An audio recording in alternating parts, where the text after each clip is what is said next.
This is the most efficient car I have ever driven, and if you choose the right version of it, it will be the most efficient vehicle sold in North America. This is the Lucid Air.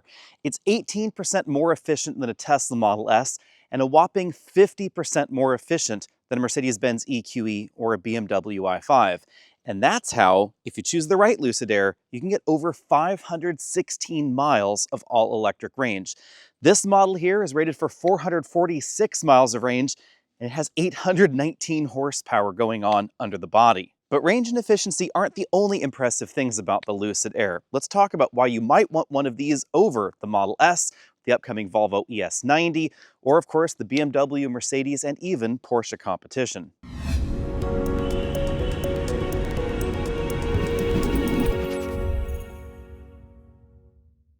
Because of Lucid's obsessive focus on efficiency, you don't have to choose specific models to get insane range out of this vehicle. The base model will give you 420 miles of range and 430 horsepower rear-wheel drive. This one can get up to 512 miles of range while still having 819 horsepower under the hood. And if you want to go all out bonkers and you have the budget for it, you can get 1,234 horsepower under the body of a Lucid Air, go 0 to 60 in under 2 seconds, and still have 427 miles of driving range. But there are a few little problems. The first one is the price tag. It starts at $70,900. This model, as equipped here, $127,650, so definitely rarefied air. And if you want that absolutely bonkers 1,200 horsepower model, that is a whopping $250,000. The other problem, as we'll discuss in this video, is that Lucid software, it's not quite as robust as maybe I would like. But keep in mind, Lucid is a relatively small company and they haven't shipped that many models. It is over-the-air updatable, and apparently the software has improved over time, but you have to be aware that if you're buying one of these, you're going to have to accept some software flaws, and everybody pretty much is going to experience them. But more on that later. Let's talk about the design first. One of the keys to the Air's highway range is its incredibly slippery profile. This has one of the lowest coefficients of drag for any new vehicle around the world. But Lucid did not get there by simply dropping everything to the ground. You'll notice that the hood is actually pretty horizontal. We have a relatively blunt front end, and it's certainly not as low as something like a Porsche Taycan. And that helps us have a really big front trunk storage area. Instead, Lucid gets there by some innovative designs underneath the vehicle, a battery pack that's been sculpted to help move the air around. Typical aero touches are also all here, of course. Aero wheels, a relatively smooth underbody, relatively low roofline, and low ground clearance compared to something like the Lucid Gravity. We also have a front bumper that's quite low, so it's not just that the ground clearance is low, we have a relatively low front bumper really helping improve that aero profile. The LED headlights here, those are standard, really slim designs, really nice there. We have an LED light bar that goes across from one side to the other that will also tell you whether the vehicle is charging, and 32 sensors around the vehicle for their active safety setup. We have a LiDAR sensor in the middle, a radar sensor below, so this is not a car that's depending solely on vision like we find in the Tesla lineup. Lucid has gone in the opposite direction, giving us all manner of sensors around the vehicle. Ultrasonic sensors, LiDAR sensors, radar sensors, cameras everywhere. And that's what helps give this the hands-off-the-wheel steering system that they're calling DreamDrive Pro. This model does have that option. It's not standard, however. The side profile gives off kind of a modified sedan vibe, I guess you could say. Pretty sedan up front, a little bit of cab forward going on here. Again, relatively low roofline. In terms of length, this is almost exactly the same size as a Porsche Taycan, 195.9 inches long. It's also in the same category as a Tesla Model S, probably its most direct competitor in the United States, the Mercedes-Benz EQE, the BMW i5, and the new Volvo ES90. Perhaps also something like a Polestar 4, although the style is a little bit different than that Polestar. This is still a sedan. We actually have a trunk back here, not a hatch. It's a really abbreviated trunk, giving us more of a cargo slot than a typical trunk lid, but there's a certain practicality to that. Intriguingly, the wheelbase is not long for this segment. It's 116.5 inches long, and there are certainly some sedans in this segment with over 120-inch wheelbases. What's surprising about that is how roomy it is on the inside, because we actually have more legroom than a number of models with significantly longer wheelbases and more usable space inside. That has to do with the electrical architecture, which we're going to talk about in a second. Here's a better look at what I'm calling a trunk hatch rather than a trunk lid, because it is more vertical than horizontal. Intriguingly, they pulled a page out of Audi's playbook and they include the turn signals and the brake lights on the trunk hatch rather than on the vehicle body. That gives us a bigger cargo area inside. It is insanely wide as far as an opening in a sedan goes. And that's why we have these turn signal and brake light repeaters right down there, because when the trunk lid is open, legislation says you have to have duplicates of those lights. This design allows the entire taillight module to be one piece, from those progressive turn signals to the brake lights to the light pipe that runs all the way from one side to the other. There are no plastic seams, no separate modules to speak of. The reverse light's in the middle right down there, third brake light just above this tiny spoiler integrated into the trunk lid, and here's another shot of this enormous wide opening. How wide are we talking? Well, 62 inches from one side to the other. This is the widest trunk I think I have ever seen. Of course, the wheels have to go somewhere, so between the wheel wells it's smaller, 41 inches, but this is still one of the biggest trunks in any sedan in the US at 22 cubic feet.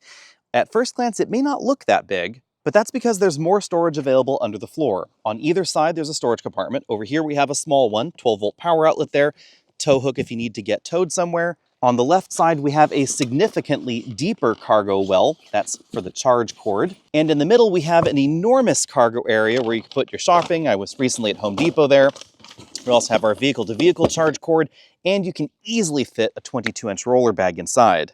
In addition to the 22 cubes in the back, we have 10 cubic feet of storage space up front, including this really deep storage well, where, as you can see, another 22-inch roller bag can sit there, while you also have a ton of stuff on top. Although perhaps not as handy as the average SUV, we have about the same kind of total cargo capacity in here as we find in a Mach-E, an Audi Q6, or even a Tesla Model Y. This is all possible thanks to some really clever engineering. Before Lucid was Lucid, they were a company that started in 2007 and initially made batteries, motor systems, etc. for Formula E, among other things. And all of that expertise has rained down on the Lucid Air. This has one of the highest power density electric motor units available in the world. The motor and differential unit and the output reduction gears, etc. are all incredibly small front and rear. That packaging has allowed the enormous trunk in the back and the enormous front trunk up front. They also designed their electronics and their battery modules, etc., completely in-house. Currently, there are 3 different module sizes, 16, 18, and 22 modules for the Lucid Air, that give us 4 different capacities, from 88 kilowatt hours on up to 118. This is using nearly the biggest battery pack at 112 kilowatt hours. You'll find the biggest one in that really expensive Lucid Air Sapphire. Lucid also embraced high voltage electronics. They were one of the first companies to do that. This is a 924 volt EV, although we nominally call everything over 800 volts an 800 volt EV. Well, actually, to be even more technical, anything over 500 volts essentially is an 800 volt EV. So even though the base model's battery pack is 650 volts, it's also a modern generation high voltage battery. That enables the fast charging speed, the insane acceleration, and greater efficiency when it comes to, well, just about everything, from the wire sizes to the motor designs, etc. That's all enabled by the high voltage design. Shoppers have the choice of 1 motor, 2 motors, or 3 motors in the Air at the moment, and between 384 and 516 miles of range. But in an unusual twist, it's not the single motor model that gives you the longest range. It's actually sort of a mid-level trim, 819 horsepower, dual motors, all-wheel drive. That one's going to give you 512 miles. The big difference between that trim and this trim is mainly the wheel and tire setup. We get narrower tires in the back, different wheels, 19-inch tires and wheels, and a slightly different tire compound by all appearances as well. Most versions of the Air are going to give you over 400 miles of combined range, and even the bonkers 1,234 horsepower model still gives you 427 miles combined. Intriguingly though, as we talk about here, this was rated for 446 total, but 436 on the highway. So we really don't see much of a variation between the combined score, the city efficiency, and the highway efficiency. And that is part of what makes the Air unusual and such an ideal road trip vehicle. At 70, 75, even 80 miles an hour, the range does not fall off as dramatically as many of the competitors that really have drastically different efficiency on the highway and in the city. Behind the power charge door, which is thankfully quite small, I have always wondered why some EVs have such enormous charge doors when the connector behind is really small. We find, and speaking of connectors, the CCS connector, not the new J3400 or NACS connector. And there's a good reason for that. It's all about the high voltage design of this system. Yes, the supercharger network will support 1000 volt charging one day, but Tesla has been really slow to roll out actual 1000 volt compliant V4 charging stations. So you're going to charge significantly faster at really any other CCS station out there than a supercharger station. If you're at the right state of charge and all the stars align, you can add 200 miles of range in just 10 minutes of DC fast charging. That's a really impressive score. But if you're at a supercharger station, you won't hit the 300 kilowatt peak of this battery pack. You won't hit 200, you won't hit 100, you'll be stuck down at 50 kilowatts, and it's going to take a really, really long time to charge this battery. It could take 2 hours to go from empty to completely full at a Tesla supercharger. And that's because the onboard circuitry has to upconvert that low voltage power to the 927 volts, nearly 1000 volts required in order to actually charge this battery pack. That's all handled via an onboard DC-DC charge converter that's part of the AC and DC charge control module in the vehicle. It's a really elegant design that also importantly includes a 19.2 kilowatt AC charger. So if you have access to an 80 amp home charging station, you could charge this from 0 to completely full in a lot less time than something like a Tesla Model S. For my body shape at least, 6 feet tall, 180 pounds, I found these front seats to be quite comfortable. The massage feature also has an interesting twist because it doesn't just have multiple air bladders that are massaging all the way around, kind of like a Volvo or a Mercedes massage seat. It actually has a vibration function, which you don't find in very many vehicles in the front seats. It's often more reserved for the rear. We also have 4-way adjustable lumbar support, inflatable side cushions, and an extending thigh cushion as well. I will, however, probably have to deduct maybe the equivalent of half a point because moving the steering wheel, that's done in the touchscreen. We don't use any buttons on the steering wheel or anything on the side. You have to actually touch the touchscreen there. Also, the mirrors, those are in the center screen as well. And if you want to see the entire LCD cluster, as we'll talk about in a moment, it does cover an important safety feature of the vehicle. Now, seating position-wise, you might think that the Lucid Air would be a really relaxed, really reclined experience. But thanks to the relatively slim battery pack, even though capacity-wise it is quite large, it's not quite as relaxed as you might think, and this model does not have the big panoramic glass roof. If I put this seat all the way down, I have about 2.5 inches of headroom left, so I could put the front seat, in a much more upright driving position than you would expect in something like this. Let's check out the back, because this is where we really find a surprising amount of space in the Air. I have the base station for my daughter's seat there, and as you can see, I can very easily put not just a rear-facing infant seat, but some of those really big convertible seats easily between this seat back and that seat back right there. In fact, let's check out the dimension here. Seat back to seat back, we have 35.5 inches with that front seat comfortably adjusted for me. That's a really, really big difference. And it should be obvious if I sit here in the middle, just how far my knees are from that front seat back. I mean, they're 10 inches away. Also, even though the floor is a little bit higher than I might like, my knees aren't exactly in my chest. Not as comfortable as in the average SUV, but not quite up in here like they would be in something like a Taycan. And that's because the battery pack, actually kind of like the Porsche Taycan, has a bit of a dish out or a cutout for the rear seat. So it's not a complete sort of lasagna-like battery pack. It actually has some curves to it. They shaped it and sculpted it around the vehicle to try and improve passenger room and passenger comfort. All the way over here on this side, it may be difficult to see, but this front seat's all the way back in its tracks and I still have quite a lot of legroom left.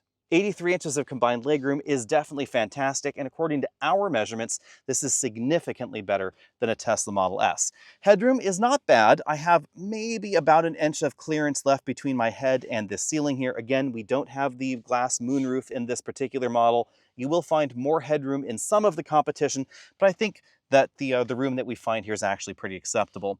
The one downside I did notice is that we do get a little bit of a curve in on the body. So this portion of the ceiling right here is just a little bit closer to my head than I would like. Not quite as tight in as something like an EV6, but not quite as far away as some of those bigger and squarer EVs. Going in for a closer look, I found the latch anchors to be just a little bit too deep right there in the seat back. It does make fishing for them a little bit difficult, especially with some of those larger anchors. But I appreciate the fact that the shoulder belt is really nicely centered for this center seat position, and using a seat here, a child seat anchored by the shoulder belt, should not interfere with the outboard seat buckles because the center seat is actually quite wide. The armrest features a padded cover there over a storage area, two reasonably sized cup holders, although they are on the shallow side. Adults will likely appreciate the long rear seat bottom cushion, but some children might find it a little on the long side. You can definitely see how long it is by that load leg on that child seat base station right there. The floor, it's almost completely flat. It just has a very mild hump right there in the middle.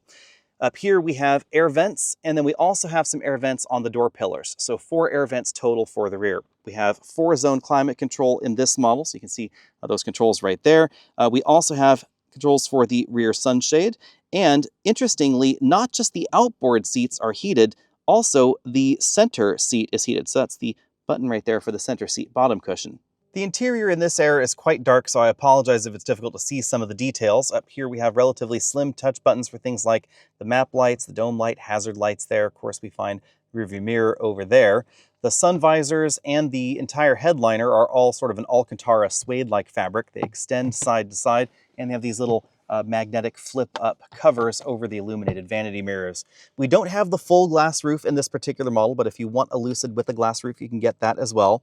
We have the sunshades in the rear doors and, of course, for the rear as well. We have adjustable head restraints there, height-adjustable shoulder belts for the driver and the front passenger. Little Lucid logo right there between that head restraint and the rest of the seat. The seat is perforated because these seats are heated and ventilated, and I do appreciate the fact that we have the inflatable adjustable side cushions as well as the seat bottom cushion extension. Those definitely improve comfort on longer journeys. Lucid really dished in the door panels. It's maybe difficult to see, but the upper portion of the door is definitely closer to the driver and front passenger than the midsection of the door, so they really sculpted that to give you the illusion of a bit more room on the inside.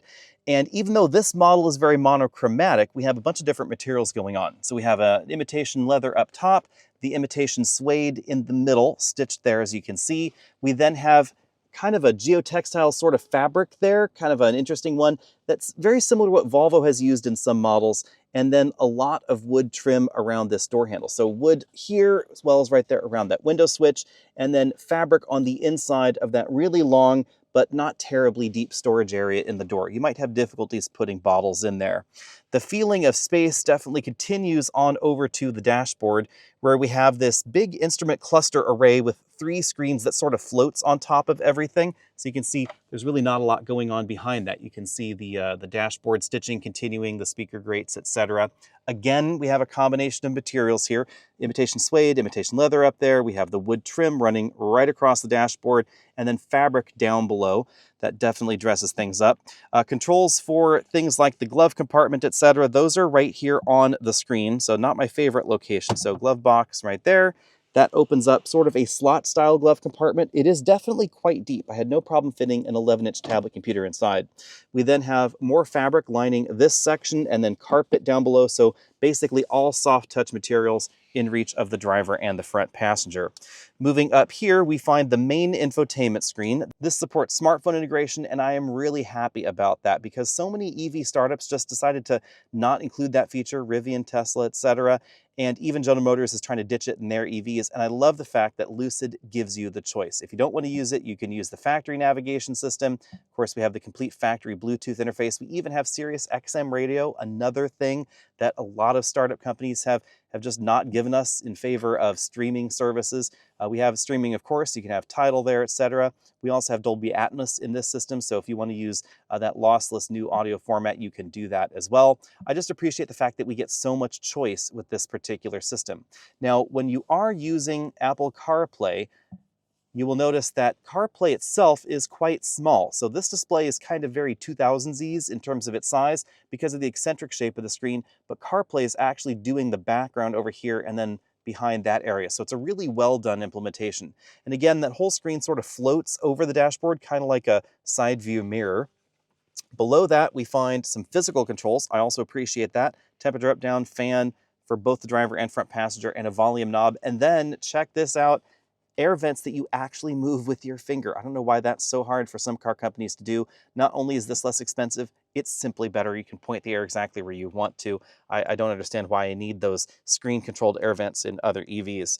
Now, down here, this screen is a little bit convoluted because some things I think should be down here are up there and vice versa. I really wish we had the ability to put CarPlay down here, for instance, but we don't have that ability because it would really work nicely and be a big screen size. We have controls for the steering wheel that I mentioned earlier right there, mirrors, folding them, trunks and locks there. We have our drive mode selector here, so sprint, swift, and smooth. You can then choose how much regenerative braking you want. Throttle, lift-off regeneration only. There's no blended braking in this vehicle. Important, we'll get to that in a bit. We have the openings button, takes you over to that screen there. On the seats control, this is the only place you'll be able to adjust certain things like the thigh support and the headrest. We slide over for driver and passenger, but thigh support, the headrest, and the backrest width, those are only going to be here on the screen. The rest of them, double controls. We then have the massage controls over here, only on the screen as well, so you control the regular massage and the vibrating feature, etc. Themes selection, this is basically the ambient lighting in the vehicle, bunch of different themes you can choose from, although there's not an enormous difference between them. Over here on the charging screen, this is where you can precondition the battery, see what your range is, open the charge port, set charge limits, etc. I love the fact that we have a current limiter that works even with 240 volt chargers, in case that's of concern to you. And then you can actually, if I can tap this button there, toss that screen away and have access to this really big storage area below where you can see I have all my GoPros jammed in there right now. 2 cup holders there, wireless charger for the driver's phone, more storage area here, again, full of just all sorts of random stuff there and cables. At the very back of that, it's hard to see, but there is a USB-A and a USB-C charge connector there, and you can close this whole area off with this wood cover that is kind of interesting because it doesn't look like a roller style wood cover, but clearly it actually curves under there because we also have a storage area behind with that little divider there. And then in the very back, we have yet another storage area for the rear seat passengers. And we have 2 USB-C charge ports back there also. Back on the dashboard, you'll notice that we don't have a heads-up display. Instead, we have an instrument cluster that is binnacle-free and positioned a little bit higher than the average. So that kind of acts like a head-up display, I guess you'd say, in some vehicles. The one interesting twist is that they put the driver monitoring system, you can see those little flashing lights there, part of the IR monitoring system here, below this instrument cluster. So if you have the steering wheel like this, and this is where your eyes are, the system won't be able to actually see you, and so it won't enable the hands-free driving system. You're going to have to lower the steering wheel so that way that sensor can actually detect that you're looking at the road in order for that system to enable. We have a somewhat configurable display here. If you put on the auxiliary driving systems, the main display changes and shows you traffic around you, etc., but it's not going to have a moving map display or anything like that. Trip computer right over there, that is selectable. And then on this side, we have a touch screen with controls for things like the lock buttons. You can open the charge door there, open the front trunk. You can also control the wipers, and it is a pretty standard automatic wiper setup. The steering wheel itself has a flat bottom. This is a really comfortable design I discovered after a week of driving this. Big airbag in the middle there.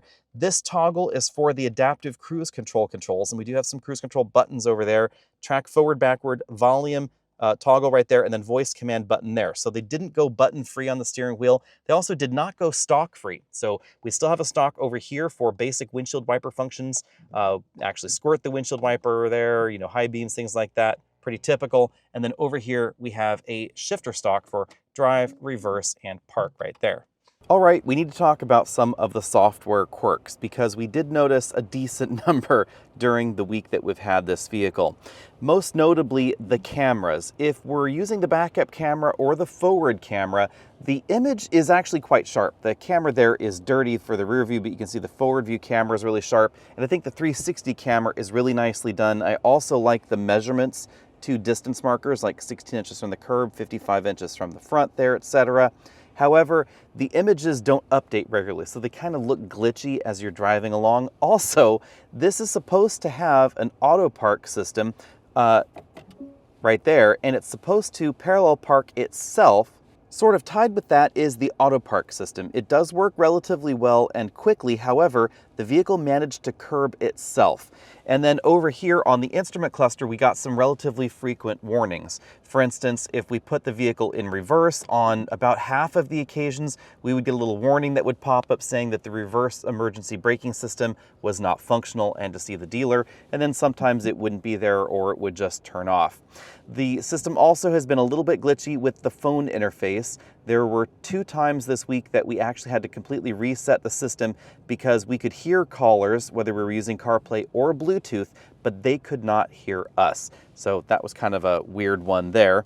And back here, there's some additional little software glitches. For instance, if we take a look at the massage function and we start the massage over here for the passenger, and then we change to a different massage profile, sometimes it would actually show that both profiles were clicked at the same time. Nothing truly major, of course, aside from the vehicle curbing its own wheels, but there have been reports of vehicles failing to update themselves. For instance, the one that Jason Fenske has, he hasn't been able to update his software. Some additional quirks that I wouldn't really call problems are the fact that you have to re-click the drive mode if you want to change the regenerative braking mode, because after a while that will actually hide its option there.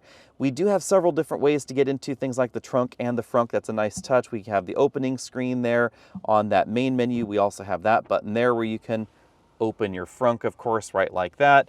And then over here on this side, there's another frunk button, but not another trunk button. Although on the outside, we do have a trunk button back there that you can actually click, physical button on the trunk itself. Over here on the parking screen, that's direct access to the cameras, and we do have this sort of augmented reality view of the vehicle that you can drag around if you want to see exactly what's going on and where you're located. On the charging screen, we noticed another weird little quirk. There's an 80 amp onboard charger, and there is a current limiter. You can see right now it is set for 48 amps, but it wasn't always reliable. In fact, when we first plugged it in, it was set to 48 amps out of 80 amps maximum, but it was only drawing 9 amps from the charger. We actually thought something was wrong with the EVSE at the office. It took us quite some time to figure out that no, we just had to go up and down a few here, and then all of a sudden it snapped back to the 48 amps. So just little quirks like that that are not earth-shattering, not life-altering, but they could cause some people to think twice about this versus some of the competition. Out on the road, obviously, you're going to notice the swift acceleration first. This is 0 to 60 in about 3 seconds in the regular mode. If you put this in the sprint mode and use launch control, we got 2.85 seconds, 0 to 60. This is seriously quick, just as you'd expect something with 800 horsepower to be. But it also stops relatively quick, 115 feet. That's a pretty good showing when you consider the tire size on this vehicle. This model has 245s up front, 265s in the rear. You will find wider tires on the Sapphire, and I suspect a shorter stopping distance, and you'll find narrower tires on the 512-mile rated model, so definitely longer stopping distance in that particular model, and also slightly lower handling figures. Now, remember that tire width doesn't necessarily correlate to stopping distance. Exactly, you will get a bit more grip, but tire width is definitely going to improve the handling ability and the ability to channel all that power to the ground in the back, because this is a lot of power going to the rear wheels and a heap ton of torque. As far as curb weight goes, this is right in the middle of the lineup at 5,000 pounds. That is a little bit heavier than some versions of the Tesla Model S, but notably lighter than that new Volvo ES90, which is certainly on the heavy side for this category. When it comes to handling, I'm going to give this an A-. The lightweight definitely helps out the handling ability, but keep in mind the price tag of this definitely puts it in competition with the Porsche Taycan, and that really is going to be the better handling vehicle. It's lower, it's more compromised, that's the important thing to keep in mind, but it does handle fantastically. Also, the Audi e-tron GT, that's a great handling vehicle. It's basically a Porsche and Audi clothing. And bearing in mind that they're in the same sort of price pool as this, that's why I'm going to lower the score down to an A-. The suspension is really well tuned in this, however. I love the suspension tuning in this. I had expected it to be maybe a little bit more brittle, a little bit less elegantly designed, as we see, for instance, in the Tesla Model 3. Even the Model S, even though I do like the way the S drives, there are certain areas where it feels not quite as polished as the European competition. This, on the other hand, does not feel like that. In a way, this kind of reminds me of a McLaren, and that may be an odd thing to say, but it's more than just the dashboard styling, which definitely gives me a bit of a McLaren vibe, but the precision of the steering, the way the suspension handles over broken pavement, etc., it's kind of in that McLaren vibe, only obviously bigger, softer, more comfortable. and this is definitely a very comfortable vehicle. Despite the fact that the Air does not get an air suspension, I'm going to give ride quality an A. Even over large imperfections like that, this maintains a really well-poised ride inside. Now, we do have adaptive dampers, so it does get firmer if I put it in Sprint or in Swift, but it's not punishing in those modes. You will, however, pick up the smaller imperfections on this road. Smooth is probably my favorite drive setting because it doesn't feel floaty-boaty like some of the air suspension counterparts can. There is an interesting advantage to not having an air suspension in something like this, and it's that lack of float, that lack of isolation that you can get in an air suspension equipped vehicle that we don't see here. But thanks to the lighter curb weight in the Air versus especially some of the competition, it doesn't need the air suspension to actually be able to soak up these bumps on the road. Back out on the paved road, it's also a very quiet vehicle. We measured 61 decibels in here at 50 miles an hour. On the other hand, you do hear more motor noise in here than we find in a lot of the competition, and that is a peculiar thing. Whether we're accelerating, where you might want to hear the noise, or decelerating, you will definitely hear more motor noise in here really than in any of the competition that I've driven, and I've driven just about all of those options. The Porsche Taycan definitely has a noticeable motor whine when accelerating, but in steady state travel, it's not as noticeable as it is here. It could actually also be the differential. In this vehicle, we do have reduction gears. We have twice the number of reduction gears because of the way this motor unit is designed. The differential is actually inside the motor. We then have 2 reduction gear sets on the outsides of the motor. So maybe that leads to some extra, maybe gearbox whine. Maybe that's what we're really hearing in here. It's a little unclear, but know that you will hear more of that in this cabin than in some of the competition. The counterpoint to that is absolutely insane efficiency. Let's just take a look at our efficiency numbers here. So far this week, we have averaged 3.5 miles per kilowatt hour. That may not sound extraordinary, but remember, we've been filming this, we've been 0 to 60 testing this, we've been road tripping this, etc. And speaking of road tripping, out on the open highway, you'll get about 4 miles per kilowatt hour at 73 miles an hour. This will actually give you right around 400, 430 miles of actual 70 mile an hour range.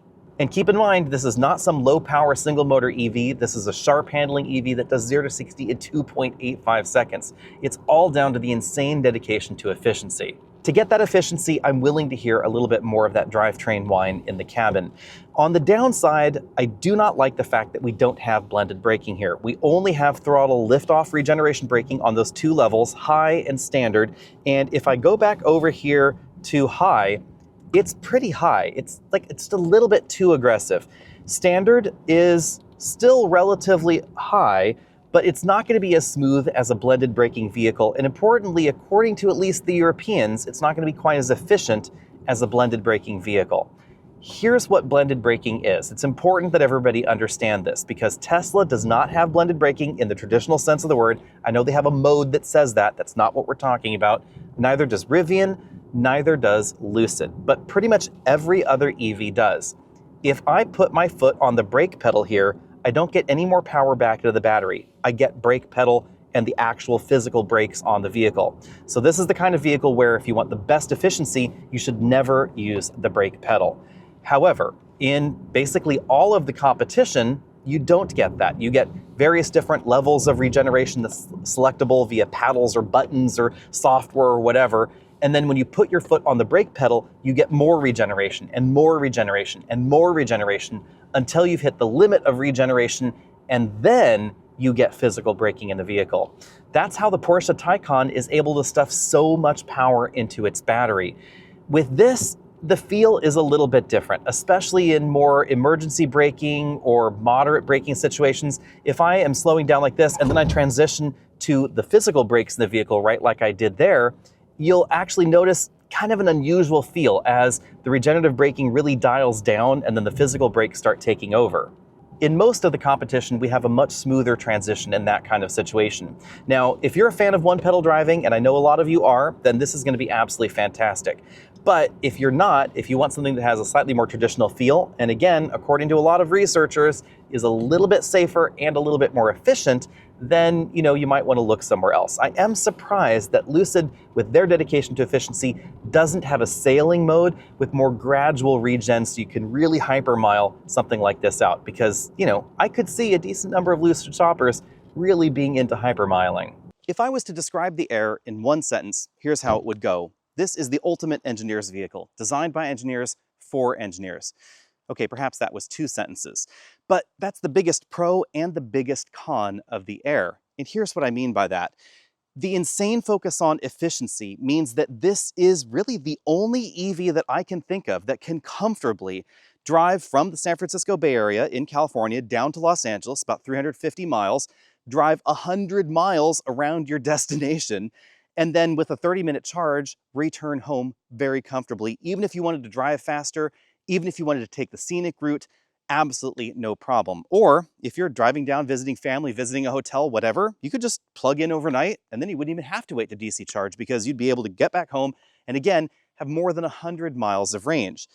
If you're the kind of person that fears an electrical outage and maybe your power's out for a few days, but you still need to commute daily and you don't want a DC fast charge, you could do that for a really long time in this vehicle. I could actually commute for about 2 weeks on a single charge in this EV, thanks to its efficiency. But there are the other aspects of that efficiency focus that help out daily livability. The big trunk in the back, the big cargo area up front. The fact that thanks to the way they've packaged the motors and how small they are, they didn't need to give this an enormous wheelbase like we find in some luxury EVs in order to make it all work. So the shorter wheelbase means it's a little bit easier to park. The front tires don't have to turn as tight in order to make this park in some of those parking spaces. On the downside, though, we do have a relatively low roofline compared to some EVs. Porsche Taycan's a little tighter in the back, so that's not the biggest problem.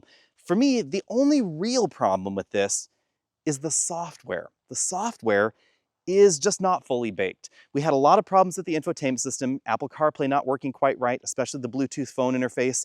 We tried the auto park system. It managed to curb the wheel on the other side in auto park and then warned us that the curb rash detection system was not functioning. The key also can be a little bit peculiar and a little bit temperamental. Here's how the key works. It's kind of a little car-shaped key, I guess you could say. It looks right like that little car-shaped thing. There's only a single button on the top. It's kind of hidden. You press the one button down and hold it down to open the front trunk, assuming you're close enough to the vehicle. You click once to unlock the vehicle, double click to lock the vehicle, click and then hold if you want to open the trunk lid, right like that. And then if you want to close the front trunk, you can do the same sort of thing. Press and hold the button, front trunk will close. And then you can do the same sort of thing, click the button and then hold it if you want to close the trunk. However, it doesn't work from a great distance. So if, for instance, you can see your car in the parking lot outside or you're at home and it's in the driveway, you may not actually be able to get the car to do what you want if you're not right up close to the car. I don't think the biggest problem for the Air is the software, because that could be updated over the air, in fact. My friend Jason Fensky, I was just talking with him this morning. His Lucid Air has a lot of the same problems that this one does and some unique problems that we have not experienced this week. In addition, his car doesn't want to update its software over the air, so he may need a service visit for that. At any rate, I think that can be solved. I also don't think that the financial situation at Lucid is that much of a problem. Currently, they're owned 60% approximately by the Saudi Sovereign Wealth Fund. And the Saudis have some really deep pockets. So if they're interested in Lucid's future and they're interested in pumping cash into Lucid, there is definitely a lot of cash to be pumped. Whether or not that will happen, we don't know, but I'm generally not concerned about that because they definitely have the backing of some serious investors there, and I suspect that will continue into the future. No, my problem for the Lucid Air is its price tag, spanning from about $71,000 up to $250,000 essentially. This is a really expensive vehicle. It goes from solid 5 Series E-Class territory way up there into Maybach territory for the S-Class. And is it worth $250,000? That's a stretch.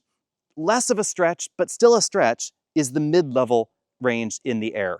Most versions that I think people are going to be interested in are going to span from about $110,000, $120,000 to $130,000. This one is $127,000 as equipped, and that is on the pricey side of things.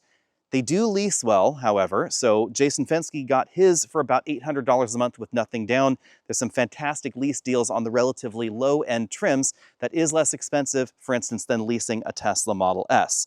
And you do get a fantastically efficient vehicle for that price tag. You just have to be willing to accept the flaws and the benefits, the pros and the cons that we find in this.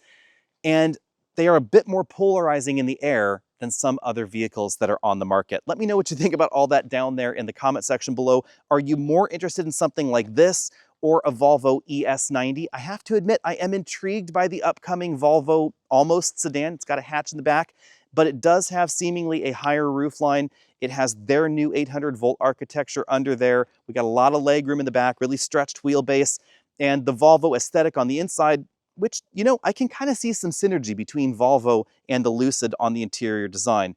Different parts and different shapes, but that same sort of dedication to materials and combinations and aesthetics that's a really pleasing experience. Let me know what you think about that down there, or would you just go with the Tesla Model S because they're the elephant in the room, they've been at it longer?